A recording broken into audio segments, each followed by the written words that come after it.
Hey guys, thanks for tuning in to another video on ForgottenWeapons.com. I'm Ian McCollum, and today we're taking a look at an AMT/IAI Javelina. This is a long-barreled 10mm automatic 1911 pattern pistol made entirely out of stainless steel.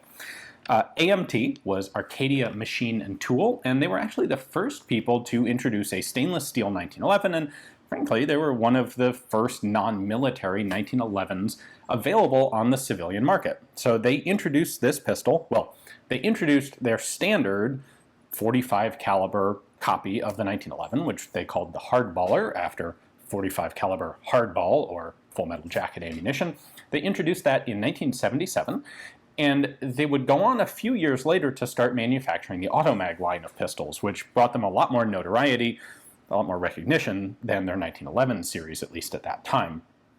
They made those out of stainless steel as well, and this was one of the hallmarks of their production. Stainless steel was seen as a really good thing. Now, they had some teething issues with it. There were some problems with galling. A lot of that's been resolved today, but it was an issue for them at the beginning.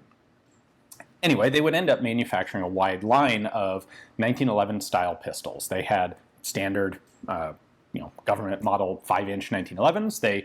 Shortly after they introduced those, they brought out the Longslide version, which had a 6-inch barrel. You'll see one of those in the original Terminator in 45. They introduced a 4-inch barreled Commander version they called the Skipper.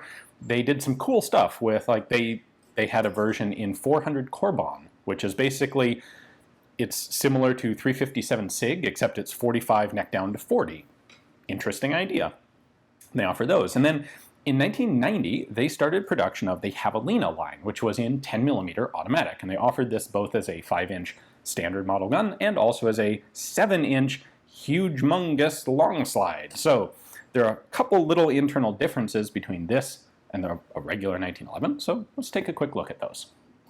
Mechanically, this is basically the same as 1911. The frame itself is the same. The slide, of course, is extended quite a bit. The main marking here on the left side is Javelina. That was their name for the 10mm version. They didn't have a different name for the long and the short. It is, of course, marked 10mm automatic, and it's marked IAI. That was Irwindale Arms Incorporated, which is owned by the same people that owned AMT. The short version of this is that AMT basically manufactured a gun that was largely a copy of the Ruger Mark II pistol. Ruger sued them. They got into a big lawsuit. And apparently, the company owners formed IAI as a way to shield some of their assets in case they lost that lawsuit. So IAI only existed for a couple of years, and then it was absorbed back into AMT after the lawsuit ended. That's actually an interesting way to date some of these pistols. But the Javelina was only made for 2 years. 10mm never became particularly popular, even still isn't today, despite the number of people who like to talk about it. We have a few markings here on the opposite side. Hunting model indicates the Longslide version. These were made in Irwindale, hence IAI Irwindale. The serial numbers for the 10mm guns have a J prefix for Javelina. Best information I've been able to find was that they manufactured something like 2,000 of these total. So number 102 here is relatively early in that batch. The Longslide hunting model was equipped from the factory with millet adjustable sights, which is not a bad idea for a gun that's supposed to be used for target shooting. We have a Commander-style hammer, a relatively short beaver tail, a flat mainspring housing, wraparound grips with an IAI logo. The magazine is marked 10mm, and it is a little bit distinctive from a standard 1911 magazine. You need these grooves in the side to properly position the 10mm cartridge, which is a bit narrower, of course, than 45. 10mm would equate to 40 caliber. Now you'll note the difference in surface finish here. This is because the long flats, they went ahead and polished smooth, where these were left as more of a sandblasted, sort of a pebble finish. An interesting choice. Disassembly is going to be just like a standard 1911, so I'm going to go ahead and rotate the barrel bushing out of the way here to relieve our spring tension. We can then bring the slide back to right there, pop the slide stop pin, and pull the barrel off. That is, the slide, sorry. This whole slide assembly comes off. The frame of the gun here is identical to a standard frame, so there's not really a whole lot to see there. Up in the slide assembly, we have a slightly lengthened recoil spring, a very much lengthened recoil spring plunger. This is one of the main differences. This is not hollow all the way up, so it's only hollow about that far, kind of like a regular recoil plunger would be. This actually adds, because the rest of it's solid, this adds a little bit of weight, which is nice. That's more inertia that helps slow the opening of the gun. 10mm is rather more powerful than the 1911 was originally designed for. And we can then also pull out the barrel. It's a 7-inch 1911 barrel. Not a whole lot else to show you there. The front sight is held in place by 2 separate rivets in there, which is a good thing. That's a potential problem on a gun like this, is having the front sight fly off. And it looks like they did a pretty good job of making sure that would not happen. I do want to point out that here on the barrel, there's actually this is not a continuous single barrel profile. It actually narrows down just slightly right here, and then up again just a little bit here right before the muzzle. And in fact, you can see the seam right there where this changes diameter. To be honest, I'm not sure exactly what this indicates. It doesn't appear to have been made in 2 pieces. It doesn't appear to have been just taken and stretched. But that's something. That's unusual. I think that's about all there is to show you with this mechanically. It really is fundamentally just a 1911 with a long barrel and slide. We'll see if it actually runs. These things don't have a tremendously good reputation, but full disclosure, I ran 5 rounds through it before we turned on the camera, just because if it didn't run those, like, why bother? And it ran all 5 of those, or all six rounds. All right. It just barely is willing to hold 8 in the mag.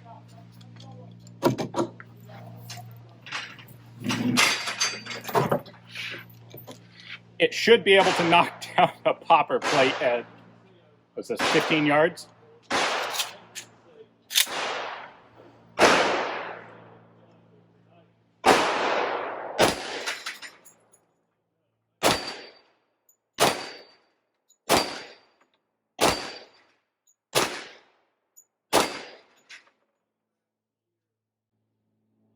So how do we score it if the gun malfunctioned, but it's so overpowered that it knocked the plate down through sympathetic bouncing in the rack?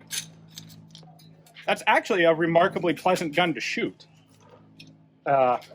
It jumps, and it's got a heck of a lot of knockdown power on the plates, but it's in no way uncomfortable.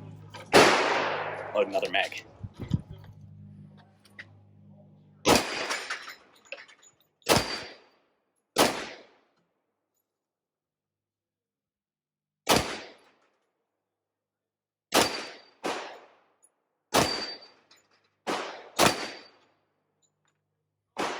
Got a bonus plate again, and this time it actually ran the whole thing. Honestly, that's actually a lot nicer and a lot more reliable than I was anticipating it being. That's pretty cool. Off to a great start.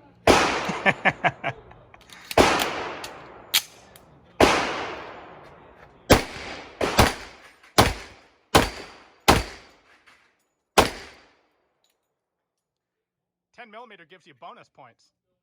We call it major power factor. All right, shooter ready? Stand by. Beep.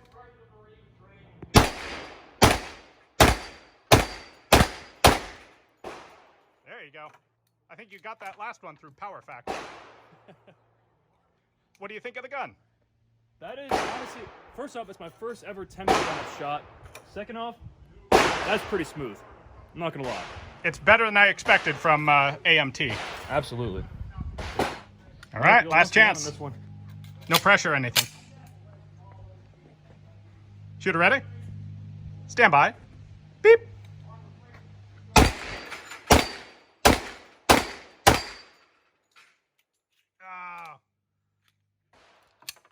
Legendary AMT reliability there. He's still got a round. Can still do this. Ah! Nope, he can't. And it still malfunctioned. Ah, and it mouthed again. All right, so that's about what people would expect of an AMT. But man, it sure looks cool. And it's in 10 millimeters, so it must be fantastic.